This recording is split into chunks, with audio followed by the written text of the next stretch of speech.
Ay, magandang araw po sa inyong lahat, mga kapatid. Meloya po. Bibigyan ko muna kayo ng konteksto dito sa naganap na debate na ito. Matagal na po ito.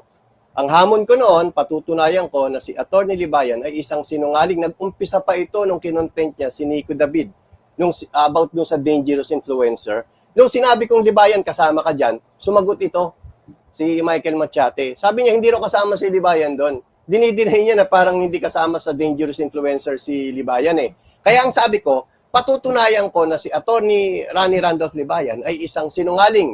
At hindi lang basta sinungaling. Deceiver, liar, brutally liar. Manloloko. Yan, kumbaga nasa superlative degree na itong si Libayan pagdating sa pandoloko, sa pagsisinungaling sa mga tao at sa kanyang mga subscriber at sa kanyang mga kliyente, maging sa korte. Kita nyo kung gaano itong taong ito, kadelikado itong taong ito. Ngayon, eto, nung hinamon ko si Michael Machate, ang ginawa niya para lumaban, akala niya kasi tatakas ako eh. Kasi alam niya, hirap siya ipagtanggol yun. So ang ginawa niya, dinugtungan niya ng isang paniniwala, isang topic na hindi ko naman paniniwala. Kaya ngayon mga kapatid, titindig ako sa isang topic na hindi ko pinaniniwalaan.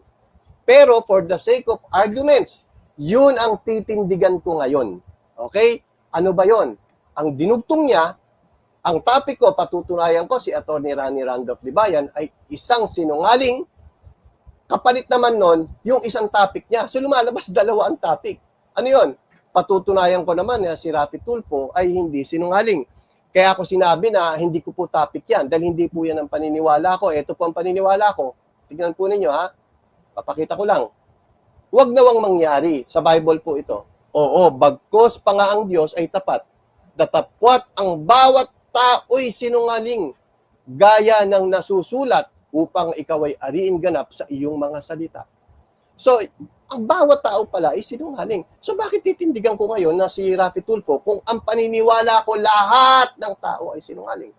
Topic po niya yan. Uulitin ko ha, hindi ko po topic ito. Pero for the sake of arguments, para lumaban lang ito, kinol ko yung hamon niya. Ngayon, eto na.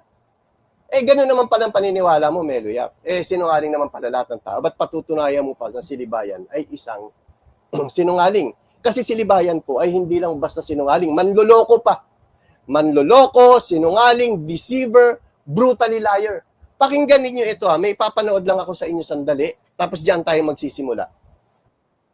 It's so difficult for me to lie even with small things. Ayan, it's difficult for me to lie, even small things. Yan ngayon ang patutunayan ko, na hindi mahirap para kay Libayan ang magsinungaling. Kung hindi itong abogadong ito ay nuno ng sinungaling. O tuloy. Kahit tanungin mo sa misis ko, tanungin mo sa mga magulang ko. Kung meron akong problema, it is because sometimes I'm brutally honest. Yun, that became my problem. I call a spade a spade.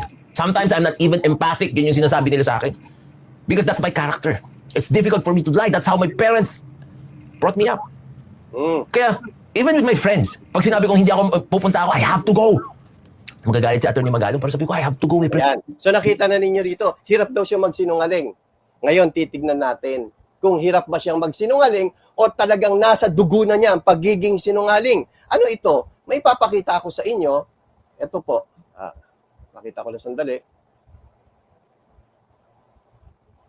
Ito. Ano ba ito? Ayan. Ano ba ito? Ito po, galing Republic of the Philippines. Ayan. Regional Trial Court. National Capital Judicial Region, Branch 93. So nakita ninyo may branch na ito. So hindi ito pwedeng i-deny ni Libayan. Katunayan hindi ito pwedeng i-deny ni Libayan, meron pong kopya na ito si Libayan. Ano ba ito? Ayan. People of the Philippines, plaintiff versus Rani Randolph Libayan. Criminal case, cyber libel po ito, 3 counts. So hindi ito ma-deny ni Libayan. Ang kapal na lang talaga ng mukha mo, Libayan, pag dininay mo pa ito. Paano niya ito i-deny? Pirmado ito ng judge. Ayan, Evangeline Santos, acting presiding judge. Okay? Ano ba ito? Bibigyan ko ulit kayo ng konteksto dito. Si Libayan po at ang kanyang mga vlogger, dahil sa kanilang mga kasinungalingan, ay nakasuhan sila. Cyber libel. Ngayon, nag-issue ng warrant of arrest yung judge. Ngayon, etong si Libayan, alam niyo kung anong sinabi ni Libayan after mag-issue ng judge ng warrant of arrest? Pakinggan ninyo. Ang sabi rito, it was then that Attorney Libayan manifested that we're seeking the inhibition of the presiding judge because they filed an administrative complaint against for her issuing the warrants of arrest before the cases were raffled, then handed over the motion for inhibition. Ano ibig sabihin dito? Ano si Libayan? Tinutulan niya, sabi niya, Judge, manloloko ka? Kasi bakit ka nag-issue ng raffled, bakit ka nag-issue ng warrant of arrest nang hindi pa naman na-raffled yung kaso? Ibig sabihin, wala pa pala sa'yo yung kaso. Paano ka nakapag-issue ng warrant of arrest? Mandaraya ka, Judge. Magulang ka, sinungaling ka. Yan ang akusasyon ni Libayan doon sa judge, Sabi rito, Attorney Libayan claims that his secretary, Roselyn Shero, Ms. Navarro, went to office of clerk of court of the Regional Trial Court of Quezon City. Sabi ni Attorney Libayan, yun daw kanyang secretary, na nag-request daw dun sa piskal na manonood ako ng raffle. Yan ang sabi, manonood daw ng raffle. Ayan. Dito na tayo, Tagalogin na natin para mabilis, Sabi dito, ano ngayon ang sagot ng clerk of court? Kasi naalarma yung judge, sabi niya, dahil sa bigat ng akusasyon ni Libayan, sinulatan yung piskal. Piskal, ano masasabi mo rito sa claim ni Libayan? Ano ang sagot ng clerk of court? Ang sabi dito, July 7, 2024, sinagot ni Attorney Talud, ito yung sa clerk of court, via email ang sulat ng private prosecutor at pinasinungalingan ni Attorney Talud ang mga paratang ni Libayan. Nako, pinasinungalingan ni Attorney Talud yung kasinungalingan ni Attorney Libayan. Ito ang detalye ng sagot ni Attorney Talud. Ano yun? Based sa e-court system ng Quezon City RTC, sinampa ang kasong cyber libel noong February 2028. Okay? At ni-raffle din ito on the same day. So, hindi totoo na may raffle na naganap noong March 8 tulad ng claim ni Libayan. No? Kasi sabi na raffle, same date Walang record ang sinasabing letter ni Ms. Navarro. So, katang isip lang pala ni Libayan ang paratang niya na nagpadala ng letter si Ms. Navarro. Paratang lang pala yun.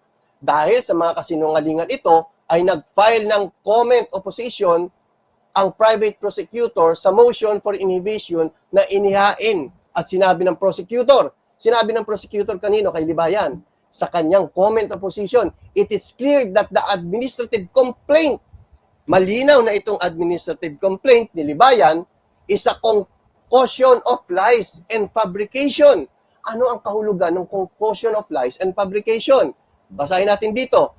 A concoction of lies is figurative expression used to describe a fabricated story. So dito, nag-fabricate si Libayan ng story. Untruth, hindi katotohanan, that someone has created, often deliberately, to deceive other. Nako, pandaraya, mandurugas. The word concoction implies something that has been carefully or creatively mixed or assembled, which suggests that the lies have been crafted in a strategic, or elaborate way. So, minekos-mekos din pala ito. Minekos-mekos din pala ito. Yung pandaraya ni Libayan, minekos-mekos din niya. So, anong sabi rito? It is clear that the administrative complaint is a concoction of lies and fabrication designed to support otherwise baseless and unjustified motion to inhibit the acting presiding judge that the lies, falsehood, and fabrication have no place in any submission in their employment constitute a serious transgression of CPRA. Paglabag pala yan sa rules nila. Sinang-ayunan ni Judge Santos ang comment ng private prosecutor at sinabing walang basihan ang paratang ni Libayan na pumapabor kay SRT. No? In other words, denied ang motion ni Libayan, motion for inhibition ni Libayan. So ano nangyari? Ito yan. So makikita ninyo dito, ang sabi dito, no? Whereof premises considered the motion of inhibition filed by accused is denied. So nakita na ninyo, dahil sa kasinungalingan, pandaraya, at mga imbento, pagpa-fabricate na ginawa ni Libayan laban sa judge, denied ang kanyang motion. Ibig sabihin, kinatigan yung judge na hindi totoo. Dahil nag-testify mismo yung piskal na sinabi niya, nirapol yan at hindi namin nakita yung sinasabi ni Libayan na letter. Yan po ang unang tindig ko ngayon, na katunayan na si Libayan ay isang napakasinungaling, mandaraya, mandarambong. Back to you guys.